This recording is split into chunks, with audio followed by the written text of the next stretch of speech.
Sige po, purihin po ang Diyos. Pwede po bang ibigay natin yung the best clap of praise sa ating Diyos na buhay? Yan na po ba yung the best? Praise the Lord. Purihin po ang Diyos sapagkat tayo po ay bunga ng soul winning. Amen po ba? Ministry ng iba. Natatandaan niyo pa po ba nung unang time na napakinggan niyo ang salita ng Diyos? Maaaring ito'y sa eskwelahan, maaaring ito'y sa palengke, sa trabaho, o nagpapahinga lang kayo't nagbukas ng TV at hindi inaasahan sa panunood nyo ng TV ay napanood nyo ang isang lingkod ng Diyos na nagpapahayag ng mensahe ng pagliligtas. Lakbayin nga natin ano yung ginawa na ng Diyos sa buhay ng bawat isa sa atin. Mula sa kasalanan, mula sa isang lugar na kung saan tayo ay miserable, patong-patong na problema, walang pag-asa sa buhay, walang direksyon ng buhay. Pero nakita ba natin ang ating sarili ngayon kung paano binabago ng Diyos yung ating buhay? Amen po ba? Purihin po ang Diyos. Di po ba yan ay dapat ipagpasalamat sa ating Diyos na buhay? Amen po ba? Minsan pa po ibigay natin yung the best clap of praise sa ating Diyos. God deserves the best of everything from us. Deserving ang Lord na ibigay natin ang pinakamainam para sa Diyos sapagkat ang Diyos ay nagmamahal sa atin ng lubos. Amen po ba? Are we ready to receive all the blessings that God has stored for us for this day? Ready na po ba tayo? Amen. The secret in receiving all the blessing that God intended for us is to have a big heart that expect great things from God. Amen. Kaya dapat meron tayong malaking puso para sisidlan sa mga pagpapalang inihahanda ng Diyos sa atin ngayon. Meron po ba tayong buslo ng pagpapala? Naka-reserve. Wala akong palalampasin sa blessings na inihahanda ng Diyos para sa akin ngayon. And I am determined to take heed at the calling of God. Handa ako, ready ako, na anuman ang mensahe ng Diyos sa aking buhay, dadaling ko ito. Amen. Saan man ako pumunta. Amen. Purihin po ang Panginoon. Sige, let us bow down our head and let us pray. We exalt your holy and your mighty name in our midst, O God. Allow your word to penetrate deep in the heart of your people as I speak your word, O God. Holy Spirit, we invite your mighty presence. Apart from you, I can do nothing, but I can do all things through you which strengtheneth me. Marami pong salamat. Ngayon pa lang, inaangkin na po namin ng tagumpay. At sa iyo lamang, Panginoon, ang lahat ng karangalan habang patuloy naming winawasak ang lahat ng gawa ng kaaway sa kalagitnaang ito. We declare the glory, the majesty, and the awesome power of God in our midst right now. In the mighty name of Jesus we pray. And everybody say, Amen and Amen. Sige po, wala po bang malakas na palakpak ang Diyos? Ayan. For the whole month of July, ang topic po natin, Revival, a call to intentional soul winning. Amen po ba? Intensyon. Hindi hindi nagkataon lang, kundi sasadyain, gagawin, paplanuhin, sapagkat meron kang ninanasang mangyari. Amen po ba? Ayan. Ang sermon title natin, The Joy in Soul Winning. Ang kagalakan na makapagdala ng kaluluwa sa paanan ng ating Diyos na buhay. Purihin po ang Diyos sa kanyang buhay at makapangyarihang salita as we meditate God's Word in Luke chapter 15. Umpisahan po natin sa umpisa, sa verse 1. Amen po ba? Ang mga publikano at ang mga makasalanan ay nagsisilapit upang makinig kay Jesus. Nagbulong-bulungan ang mga pareseyo at ang mga eskriba at ang sabi nila, ang taong ito'y nakikisalamuha sa mga makasalanan at nakikisalo sa kanila. Kaya't sinabi sa kanila ni Jesus ang talinhagang ito, kung ang sino man sa inyo ay may 100 tupa at mawala ang isa, ano ang gagawin ninyo? Iiwan ang 99 sa ilang at hahanapin ang nawawala hanggang sa matagpuan, hindi ba? Kapag nasumpungan ay masayas niyang papasanin ito at pagdating ng bahay, aanyayahan niya ang kanyang mga kaibigan at ang mga kapitbahay, sasabihin niya, makisaya kayo sa akin sapagkat nasumpungan ko sa wakas ang tupa kong nawawala. Purihin po ang Diyos. Sinabi ko sa inyo, magkakaroon ng higit na kagalakan sa langit dahil sa isang makasalanang nagsisit tumalikod sa kanyang kasalanan kaysa 99 na matuwid na hindi nangangailangang magsisi. Purihin po ang Diyos sa kanyang buhay at makapangyarihang salita. Sino po dito yung nawalan na? Nawalan ng aso, nawalan ng trabaho, nawalan ng ano po ba yung mga nawawala sa atin? Nagbibigay ng matinding lungkot, di po ba? Amen ba? Nalungkot ka ba na nawala yung iyong damit, kakabili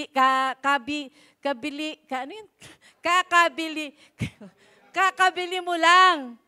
Tapos, hindi mo namalayan, nahulog pala sa sasakyan, naka-ano ka.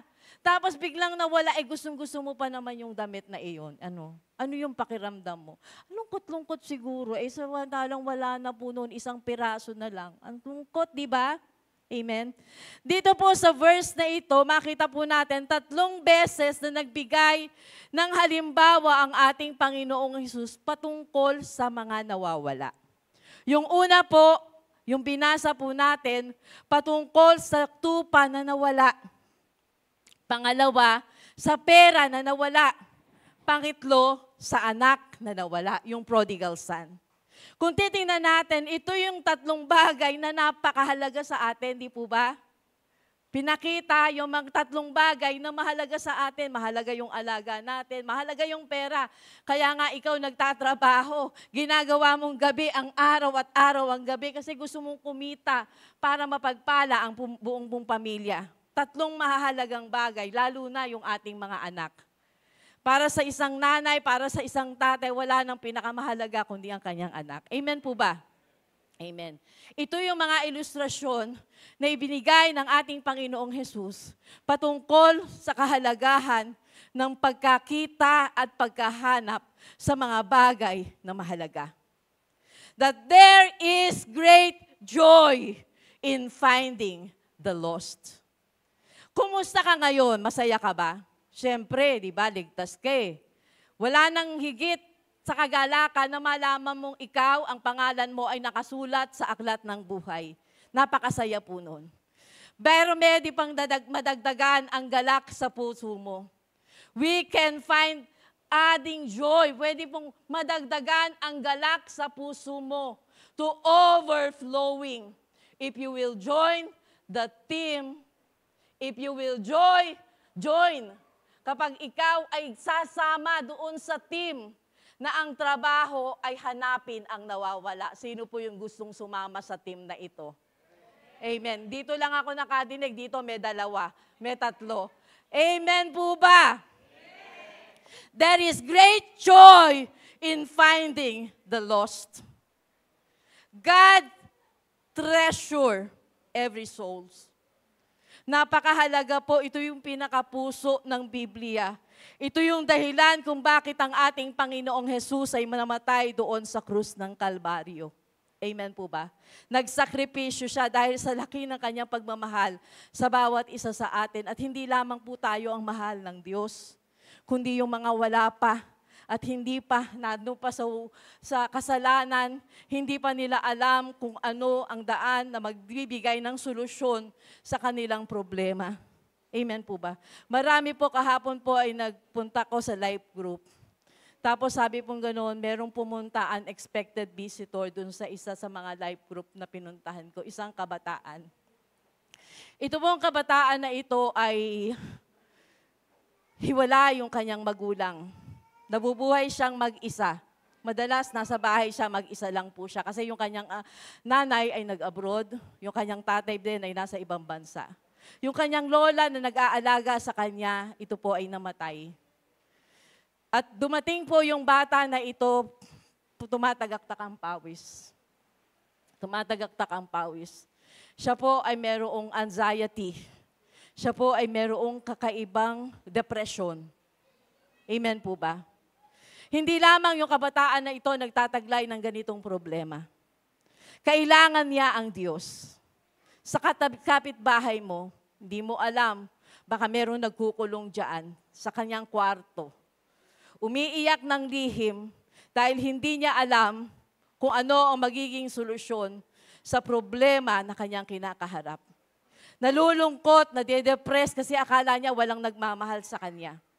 Ikaw nandyan ka, naranasan mo ang pag-ibig ng Diyos. Amen po ba? Soul winning should be our most important task.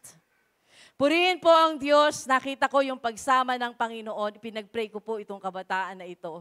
And I declare that this youth receive freedom from God. This youth receive deliverance from God. Amen po ba? Amen. Tayo po gagamitin ng Diyos para maging daluyan ng kalayaan, kaligtasan, at pagpapala sa buhay ng mga taong nakapaligid sa atin. Amen po ba? Nilalagyan po tayo ng Diyos ng matinding kabigatan sapagkat malapit nang dumating ang Panginoon. Amen po ba? Ipinakita sa parable na ito ang kahalagahan ng isang kaluluwa. Amen.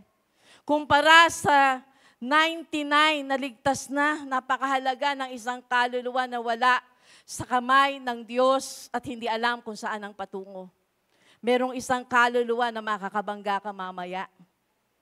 Amen po ba? Ipagdadamot mo ba yung kaligtasan na meron ka? O lalakasan mo ang loob mo? Magpapakatapang ka sa kapangyarihan ng Diyos na buhay at ipahayag sa Kanyang mahal ka ng Diyos. Amen po ba? Na si Jesus ay may magandang plano para sa buhay mo. Na siya'y nagliligtas, na siya'y nagpapatawad, siya'y nagbabago ng buhay. Siya'y nagpapala sa bawat isa sa atin. Siya ang tugon sa lahat ng pangangailangan mo. Amen po ba? May pag-asa sa hinaharap. Hindi mo kinakailangan tingnan ang dilim ng mundo kasi kay Kristo mayroong liwanag. Amen po ba? At ikaw ang magdadala noon. Amen po ba? You will be the one who will carry the message. Dadalhin mo ang mensahe, ikaw at ako ang tagapagdala ng mensahe na ito ng kaligtasan upang ang mga nadidimlan ay magkaroon ng liwanag, upang ang nawawalan ng pag-asa ay magkaroon ng pag-asa, upang ang may sakit, may karamdaman ay tumanggap ng himala ng kagalingan. Amen po ba? Do we take the challenge? Amen. Palakpakan po natin ang Diyos na buhay. The biblical mandate for soul winning. Hindi mo sasabihin na ako, bago pa lang akong Christian sister. Hindi ko pa alam eh.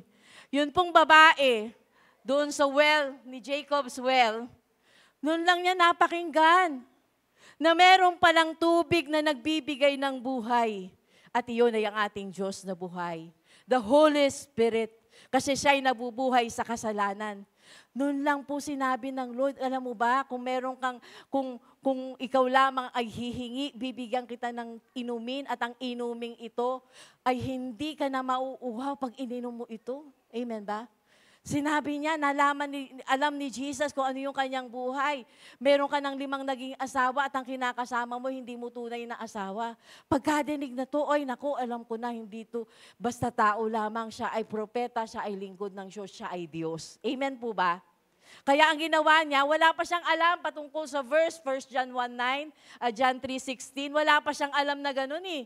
Alam niyo po ba kung ano yung kanyang ginawa? Yung kanyang karanasan kung papaano minit ng Lord, yung kanyang pangangailangan, kinuwento niya sa kanyang pamilya, sa kanyang mga kababayan sa lugar na iyon. At ang sabi, marami ang pumunta kay Jesus dahil sa babae na yon. Ilang minuto lang kaya ang ang encounter niya kay Lord. Amen po ba? Kaya hindi mo pwedeng sabihin, bata pa po ako ngayon pa lang ako nakakilala sa Panginoon. Kaya baka siguro pag 1-year-old na ako, umaattend, o 2 taon na akong umaattend ng church, baka doon pwede na. Pag naka-attend na ako ng seminar, ng yung SOL, ayan. Pag nag-left na ako, pwede na akong gamitin ng Panginoon. Hindi po. Amen po ba? Simple lang ang mensahe ng kaligtasan. Kailangan mo ang Diyos. Mahal ka ng Diyos. Isuko mo ang buhay mo sa Diyos. Amen po ba? Amen. Purihin po ang Diyos. The Great Commission must be our mission. Amen? The Great Commission must be our mission. Ano yung sabi sa Matthew 28 verse 19? Therefore, go and make disciples of all nations, baptizing them in the name of the Father and of the Son and of the Holy Spirit, and teaching them to obey everything I have commanded you, and surely I will be with you always to the very end of the world, of the age. Amen po ba? Ano yung pangako ng Lord sa atin? Kapag pag-join ka, pag ikaw ay sasama sa team, I will be with you. Sasamahan kita. Huwag kang matakot, huwag kang kabahan, huwag kang mag-isip kung ano yung sasabihin mo. Hindi ko alam kung ano sasabihin ko, ang Diyos ang bahala. Mag-pray ka lang. Amen po ba? Amen. Purihin po ang Diyos. Jesus commanded us to make disciples of all nations. This message, hindi lang to para sa mga disciples, kundi sa lahat ng tatanggap ng kaligtasan mula sa Diyos.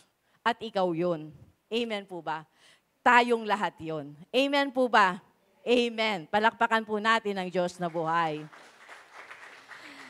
God's heart for the lost. Paano niya tinitingnan ang mga makasalanan? Tingnan natin yung mga eskriba, yung mga publikano, parang nakakadiri sa kanila yung mga makasalanan. Hindi ba nila alam? Sabi nila kay Jesus, magbulong-bulungan sila. Hindi ba niya alam na itong tao na ito, itong mga nakapaligid sa kanyang ito, yung mga makasalanan? Di po ba? Pero paano tiningnan ng Lord ang mga makasalanan? Ang gara, no?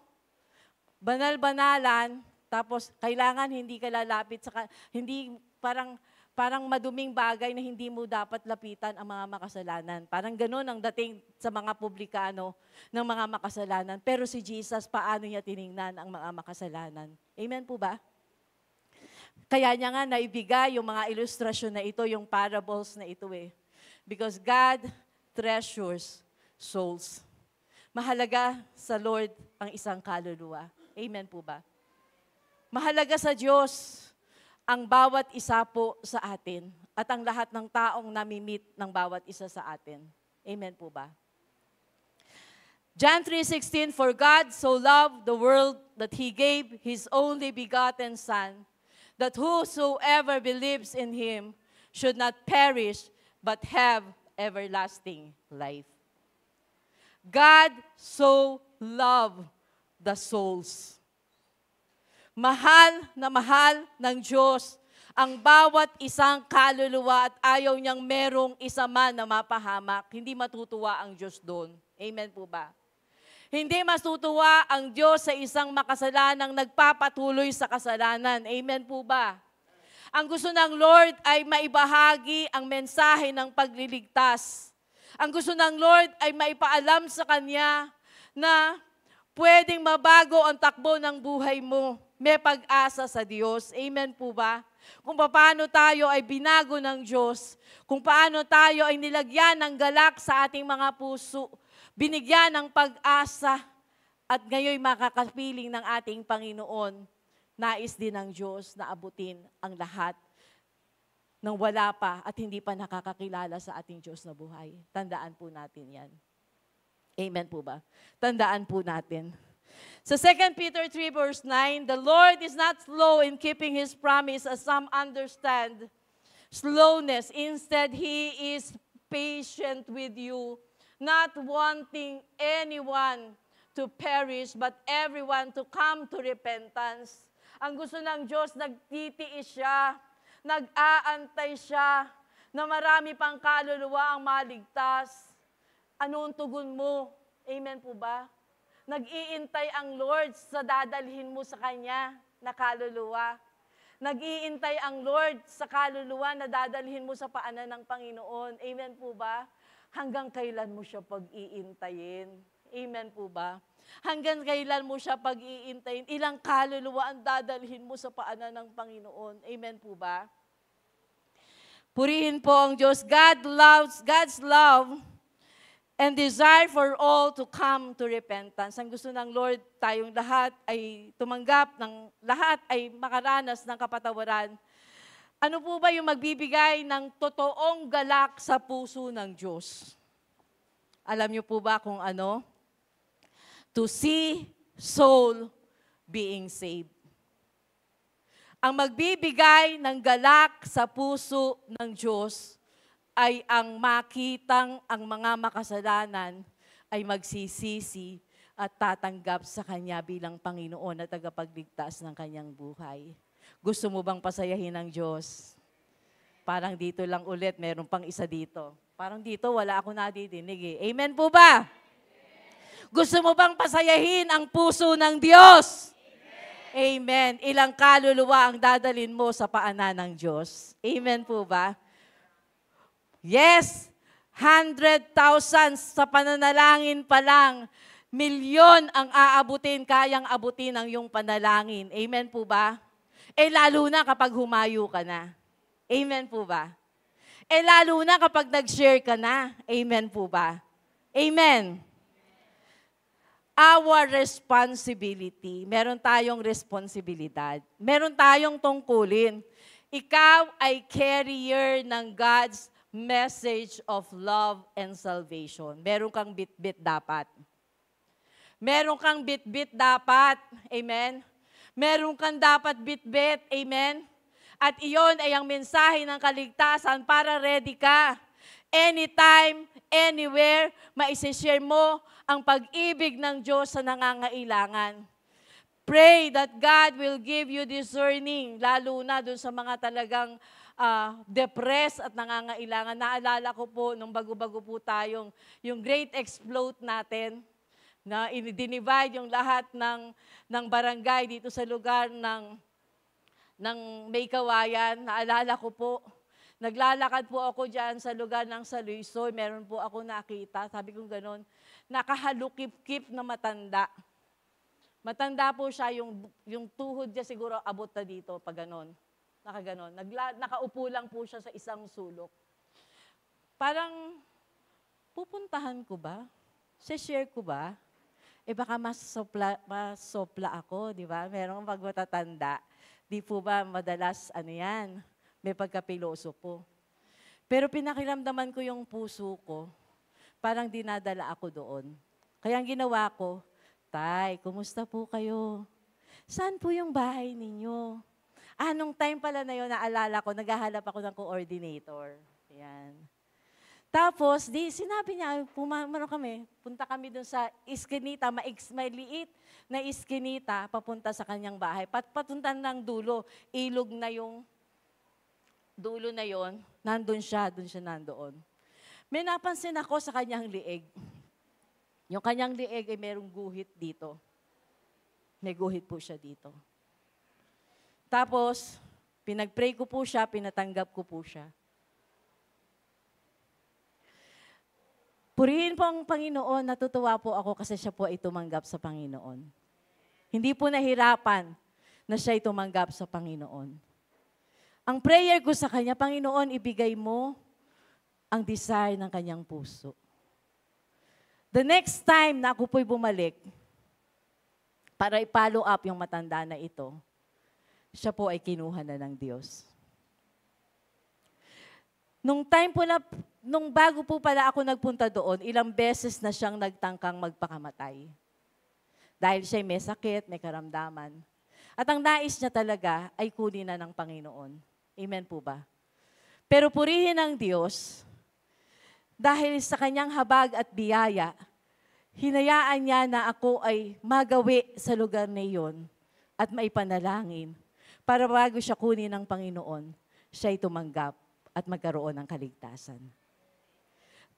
Imagine, kung sabihin kong, ay, baka masopla ako, wag ko na lang pansinin. Merong isang kaluluwang mapapahamak at mapupunta sa dagat-dagatang apoy ng impyerno. Amen po ba?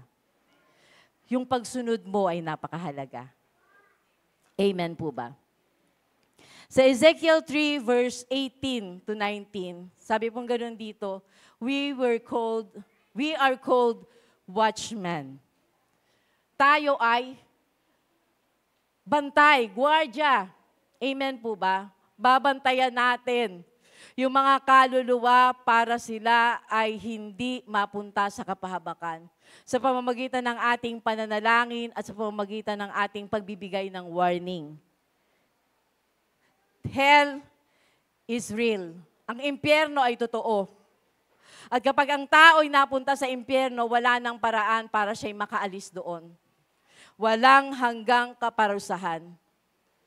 Pero ang mensahe ng Diyos ay nasa sa iyo. Na merong kaligtasan sa pag-ibig ng Diyos. Sa pagtitiwala sa Panginoong Hesus. Tanggapin mo ang kaligtasang alok ng Diyos. Amen po ba? Dahil kung hindi mo tatanggapin, hindi ka makaliligtas sa kapahamakan sa impyerno. Meron sa atin merong nagkakasala hindi na nakakalusot, di po ba? Ay, hindi nahuli, ako yung nagkumuha ng ganitong item yan. Ang galing, wow, nakaano ko. Pero hindi ka makakalaya sa parusa ng Diyos. Amen po ba? Dito parang okay lang, gumawa ka ng masama, maraming napatay, mga drug addict na dahil sabi nila ay wala na naman, patapon na ang buhay, babarili na lang. Pero hindi nila alam, hindi naman nila alam na ikaw yung gumawa noon, di po ba? Pero alam ng Diyos yun. Amen po ba? At ang kaparusahan sa kasalanang ginawa ay kapahamakan. Kamatayan doon sa walang hanggang apoy sa impyerno. No one can describe the pain na pwede mong maranasan kapag ang parusang naranasan mo ay mapunta ka sa impyerno. Walang hanggang kaparusahan. Magsisi ka man, wala na. The time to spread the good news is now. Ngayon ang oras at panahon para ibahagi natin ang kaligtasan. Kasi bukas baka hindi na. 2 Corinthians 5:20, we are Christ's ambassador. Pag sinabing ambassador, messenger, you represent Christ. Pag nirepresent mo si Christ, yung pag-ibig ni Kristo, yung habag ni Kristo, yung pag-asang meron si Kristo, dapat dala-dala mo yun at ibabahagi mo sa iba. Amen po ba? Amen. So sabing ganon, ito po yung ating trabaho. Ang mensahe na i-reconcile ang taong makasalanan sa Diyos na banal, dakila, at puno ng pagmamahal. Amen po ba? The urgency of soul winning. Napaka-importante na magawa natin, maibigay natin, madala natin ang mensaheng ito agad. Hindi mamaya, hindi bukas. The time to share the Word of God is now. Amen po ba? Why? Because hindi natin alam. The reality of eternity, makikita po natin ang katotohanan na merong pwedeng eternal life at eternal punishment. Amen po ba? Kailangan yung eternal life ang ma-spread natin sa tao. May pag-asa kay Lord. Surrender mo ang buhay mo sa Diyos. Ang kabigatan mo ay pagagaanin niya. Ang problema mo ay susolusyonan niya. Ang sakit mo ay pagagalingin niya. Ang pangangailangan mo imimit niya. Amen po ba? Hayaan mong siya ay madala doon sa kawan ng Diyos na kung saan ay iniingatan, inaalagaan, nakakaranas ng pag-ibig, pagmamahal, pagkalinga ng Diyos. Maraming KSB ngayon. Tandaan po natin, kulang sa pansin. Kailangang pansinin. Amen po ba? Kulang sa pagmamahal, kailangan ng pagmamahal. Hindi nila alam merong nagmamahal sa kanila. Amen po ba? Higit sa inaasahan po nila. Yung pagmamahal, kaya silang tanggapin kung sino sila. Kaya tayo, naranasan natin yon, di ba? Akala natin wala nang kayang magmahal sa atin di po ba? Dahil sa ating mga kasalanan, ang dami nating kayang kahinaan. Ikaw na kay sungit-sungit, ikaw na ganito, ang dami mong ugali na kung tutuusin ay parang ayoko sa tao na ito, pero alam mo bang tinanggap, minahal, pinatawad ka ng Diyos. Amen po ba? Gawin natin to sa iba. Nung nagsishare po ako ng Word of God, nung ako po yung nagla-life group, ang daming problema. Pero ang nagbibigay sa akin ng lakas para magpatuloy ay yung persistence na ginawa ng Lord sa akin nung ako ay bagong nagsisimula pa lamang makakilala sa Panginoon.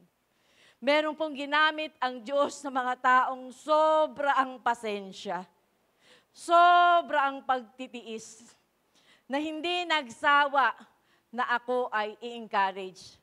Hindi nagsawa na ako ay ipanalangin. Hindi nagsawa na ako ay payuhan na magtiwala sa Panginoon. Amen po ba? Gaano po ba yung pagtitiis ng mga taong nag-share sa atin? Amen. Pwede po bang alalahanin natin ngayon? Ang galing ng Lord, gumagamit siya ng mga tao para ipadama ang pagpapasensya niya sa atin, ang pagmamahal ng Diyos sa atin. Amen ba? Can we be a channel? Pwede pa tayong gawing kamay ng Diyos? O puso ng Diyos na magpapahayag ng pagmamahal sa kaluluwa, sa iba? Amen. Na madadama nilang may pag-asa, mahal pala ako ng Lord. Kasi sinabi ni sister, naalala ko po yun nung ako'y bago-bagong Kristyano. Ako po ay nagtatrabaho doon sa Sangandaan. Marami pong tao doon na talaga namang kakaiba yung mga ugali. Merong tomboy, merong piling mayaman, yung mga ganon. Meron po ako na sharean one time, bago-bagong Kristyano po ako. Anong sabi ko lang, alam mo ba sister, pasyente ko po yun. Sabi ko ganon, mahal ka ng Diyos. Alam niyo po ba, isa lang yun. Yun lang ang sinabi ko. Bumalik po sa akin, pagkaraan ng ilang panahon, sabi niya sa akin, bumalik, sister, alam mo, hindi ko nakalimutan yung sinabi mo sa akin. Ano yun? Nakalimutan ko na kasi. Sinabi mo na mahal ako ng Diyos. Amen. Simpleng salita. Pero pag pinahayag mo ng may puso at may pagmamahal, tatagos sa puso ng mga taong babahaginan natin ng salita ng Diyos. Amen po ba? Purihin po ang Diyos. The brevity of life. Maiksi lang po ang buhay. Hindi natin alam. Kasi merong ang lakas-lakas ngayon, di mo alam, bukas lang, wala na pala siya. Kaya yung pagkakataong ibahagi ang salita ng Diyos, urgent yan. Kailangan ginagawa natin. Amen po ba? And there is judgment, final judgment. Sa Revelation 20, verse 11 to 15, makita po natin dito na merong paghuhusgang gagawin ng Panginoon. Amen po ba? So, the imminent return of our Lord Jesus Christ. Christ is coming very, very soon. Hindi natin alam. Anytime pwedeng dumating ang Panginoon. Kaya dapat ipahayag na natin ang kaligtasan sa iba. Sa ating mga mahal sa buhay, sa ating mga kumare, kapitbahay, sa lahat ng mga tao na makakasalamuha ng bawat isa sa atin. The heart of a soul winner. Ano ba yung nais ng Diyos makita sa iyo bilang kasama sa team na nagwi-win ng soul? Amen po ba? Compassion for the lost. There will be a powerful message if there is compassion in your heart. Nalalagyan ng kapangyarihan ang bawat salita na lalabas sa iyong labi kapag ang puso mo'y puno ng pagmamahal at pagnanais na siya'y madala sa paanan ng Panginoon. Pray that God will give us compassion. Amen po ba? Hayaan mo na ang puso mo'y mapuno ng habag, ng awa, ng pag-ibig sa mga taong wala pa sa Lord. Pangalawa, courage and boldness. Ito yung strength, lakas, to persevere, magpatuloy, kahit may difficulty, kahit ka nahihirapan. Naalala ko po nung time na yon, talaga naman, bago-bago pa lang po kami nag-spread sa iba't ibang panig ng may kawayan. Merong time umuulan, merong time basang-basa na kami. Wala kaming kakilala pero naghahanap kami ng coordinator. Ang ginagawa namin, naghahanap kami ng wala. Hahanapin namin, kilala mo ba si sister, si ate, si ganon? Totoo, ang hinahanap namin siya, baka siya interesadong magpa-open ng life group. Intentional. Amen po ba? Nawawala yung hiya, nawawala yung kinakabahan kang i-approach yung tao na hindi mo kakilala. Pero dahil nagmamahal ka sa Diyos, meron kang lakas, meron kang boldness. Kaya mong harapin yung mga challenges para madala ang maraming kaluluwa sa paanan ng Panginoon. Para makapag-open, makahanap ng coordinator, para magkaroon ng life group. Amen po ba? Gagamitin mo ang panahon, gagamitin mo ang pera mo. Amen po ba? Para ikaw ay makapagdala ng kaluluwa sa paanan ng ating Diyos na buhay. Gusto ng Lord makita yung faithfulness and reliability in us. Hindi ikaw yung Kristiyanong na okay, sige, nagpasimula ka ng life group, pero tinamad ka o kaya na-in-love ka. Ang ginawa mo, baka na lang, bahala na sila, total, nasharean ko na sila ng Word of God. Haya, nasila tuloy ng iba. Nanakaw pa ng iba. Amen po ba? Ibig sabihin, pinasimulan niyo yan, tatapusin mo, palalaguin mo, hanggang sa makita mo, yung mga Kristiyano na yan ay lumalago sa pananampalataya at ginagamit na rin ng Panginoon. You are reliable. Pwede kang pagkatiwalaan. Amen po ba? Hindi mo ipapahiya, hindi mo i-disappoint si Lord. Amen po ba? Ikaw ay faithful, ikaw ay reliable. Amen po ba? Ayan. In conclusion, praise the Lord. Makikita po natin dito, there is joy, there is blessing in soul winning. Meron pong pagpapala. Totoo, masaya ka na, pero greater joy kapag ikaw ay naging daluyan ng kaligtasan para sa iba. Remember God's unwavering love. Katulad ng isang pastol na committed para hanapin ang mga sheep, ng mga tupa, yung mga nawawala sa atin, amen po ba? Maraming nawawalang kawan ang Lord na gusto niyang masumpungan at ikaw ang gagamitin ng Diyos. Amen po ba? Let us draw strength from God. Ask for God's wisdom. Ask for God's anointing. Ask for God's heart, passion, and love, that we may be able to fulfill God's mission in our lives. Amen po ba? Tumayo po tayong lahat.